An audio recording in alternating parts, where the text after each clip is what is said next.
needs a profile. That's the only way they can get money, by showing the profile. And for Netflix, everything is built around the future documentary series to promote the Sussexes. Tom Bower sits forward in the chair, and the easy part of the interview is over. He has been asked about the wedding. What comes out is not the version anyone at Windsor signed off on, not a rumor, not a tabloid line. These are claims he says he traced back through people who were standing inside those rooms, about what was really being decided in the months before that carriage ever left. Some of it will change how you look at the photographs. And the single most explosive thing he says, he will not say yet. He saves it for the end. 2 different weddings. Meghan Markle has described that day as a real-life fairy tale, a dream come true, a love story for the ages. And on the surface, that is exactly what it was. Windsor in the sunshine, a gospel choir, a carriage ride through crowds that had slept on the pavement to be there. Bower does not argue with the pictures. He has never once said the day looked like anything other than what it looked like. What he argues about is what the pictures were sitting on top of. None of this is settled fact. It is one investigative author's reading of events, built from years of interviews with royal staff, former aides, and people who had known Harry since he was a boy, and both Harry and Meghan have consistently rejected the picture he paints of them. He published all of it, and they have never taken him to court. That last detail matters to his supporters. It proves nothing to his critics. So here is his version of that day, every piece of it in his own order, and it starts years before anyone in Britain had heard her name. The long approach.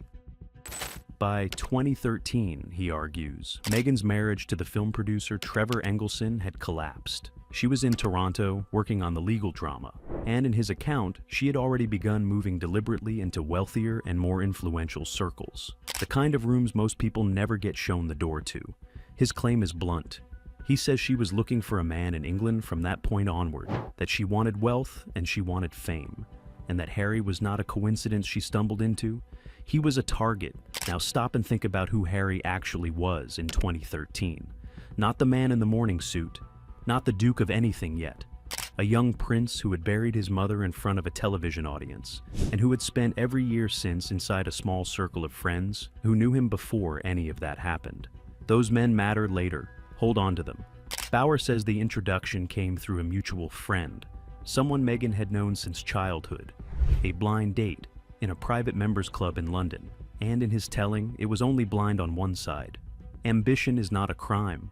Wanting a bigger life than the one you were handed is not a conspiracy, and half the people watching this have moved cities chasing exactly that. Bower knows it, which is why he does not rest his case on ambition at all. He rests it on something much narrower and much stranger. What he claims happened in the handful of days before those 2 people had ever laid eyes on each other. If you follow this story closely, this is the channel for it. Subscribe now, because the claims get sharper from here. The first date. According to Bower, Meghan researched Harry carefully before she ever sat down opposite him. Not casually, thoroughly. He argues she knew, before a word was spoken, exactly which buttons to press, that Harry cared about Africa, that he loved wildlife, that philanthropy was the thing he wanted to be taken seriously for, more than anything else in his life, and that she walked into that room already knowing how to be the woman who cared about all 3. Meghan has never accepted any part of this reading. She has said she knew very little about the royal family before she met Harry, and that the relationship developed naturally. Bower does not accept that, and he points to Harry's own words to make his case. Harry has said publicly that he knew on that first date she was the one. To most people, that is romance. To Bower, that is a result, and this is where it gets uncomfortable. In his account, the performance did not stop at the club. He argues Meghan played along with an entire future she had no intention of living.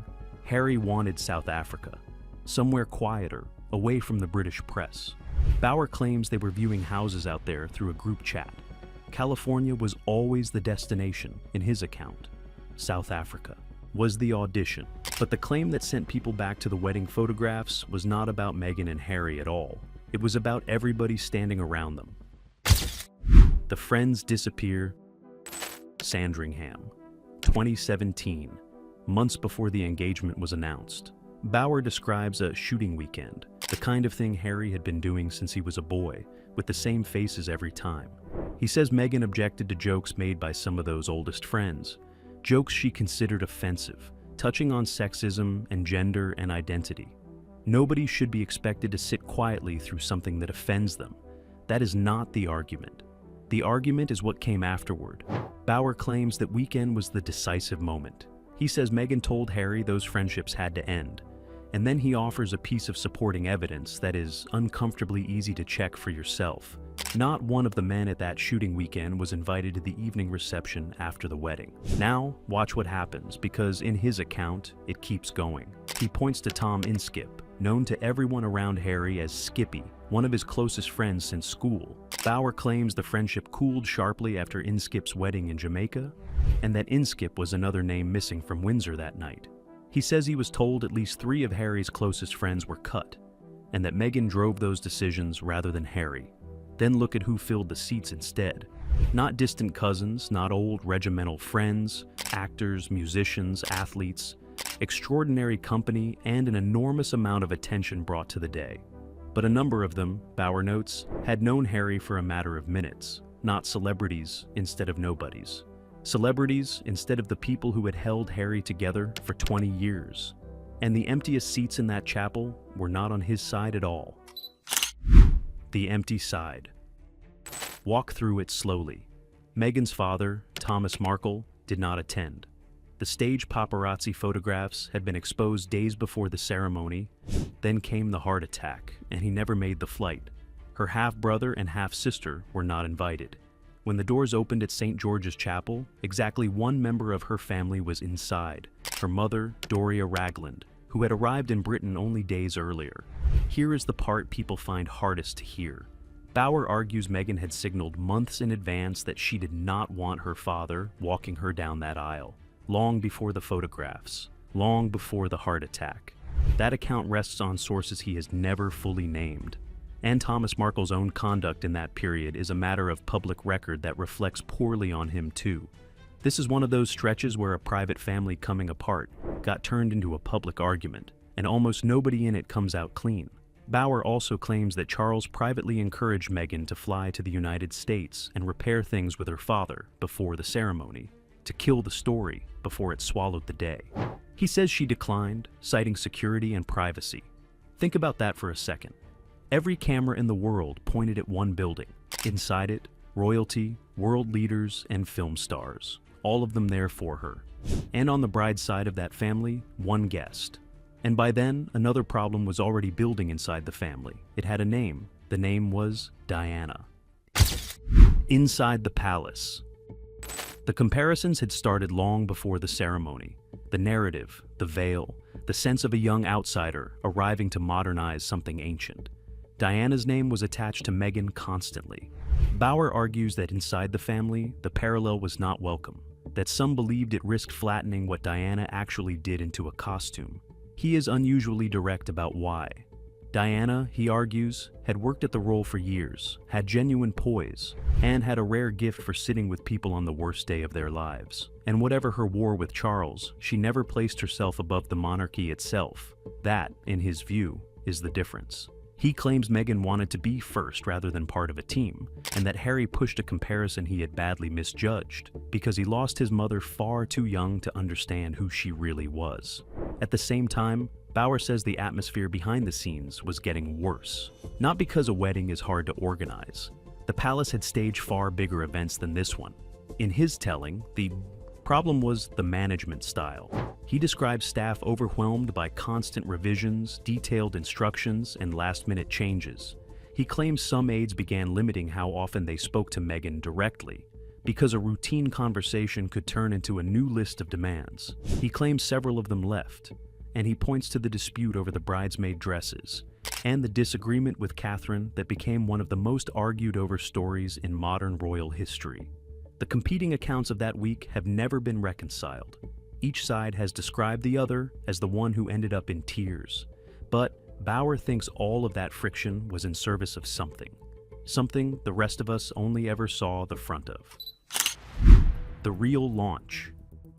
He does not think that day was only a wedding. In his account, it was a launch. Every visible element considered, from the symbolism to the global broadcast. with a guest list working less like a celebration and more like a room full of doors. And he points at what came afterward: the streaming deals, the publishing deal, production ambitions built on a level of worldwide recognition that no amount of money can buy and only one single day could ever have delivered. Then he asks the question sitting underneath all of it. Harry was never going to be king. He was fifth in line to the throne before the carriage had finished its route. So, what exactly was the long-term prize? Bauer answers his own question by pointing back at the guests. He has also claimed Meghan set out to match and undermine Catherine, rather than admire her, balancing every royal initiative with one of her own. That is interpretation rather than documented fact, and Bauer presents it as his own conclusion, not as something a witness told him. But he saves his hardest sentence for something else. Watch him when he gets to it. He shifts in the chair, the pace drops. Whatever else he has said in the last hour, he handles this one differently, like a man who knows exactly how it is going to land. The harshest claim. Bauer claims Meghan has consistently moved on from relationships once they stopped serving her direction. He cites the end of the Engelson marriage. He cites the rupture with her father. And then he extends that line forward, past the engagement, past the wedding, and speculates that if someone with greater wealth or greater reach had ever walked into the picture, Harry himself could have been left behind. That is not evidence, and Bauer more or less concedes it. It is a reading, but it is the reading he keeps circling back to, again and again, in every interview he gives. And you can see why it sticks. Because look at what the man actually gave up. The working life he had known since birth, the military appointments, the country, much of his family, and nearly every one of those men from the shooting weekend, who had known him back when he was a boy who had lost his mother. So, that is Tom Bauer's account of the royal wedding. His claims laid end to end, about what he says was happening, while the rest of us watched a fairy tale. He may be right, he may be reading intention into ordinary human mess. Both are possible, and neither has ever been proven in the way that would settle it. Which of these claims landed hardest for you, and which one do you think he simply cannot back up? Tell me in the comments, and if you want the next investigation the moment it lands, subscribe before you go.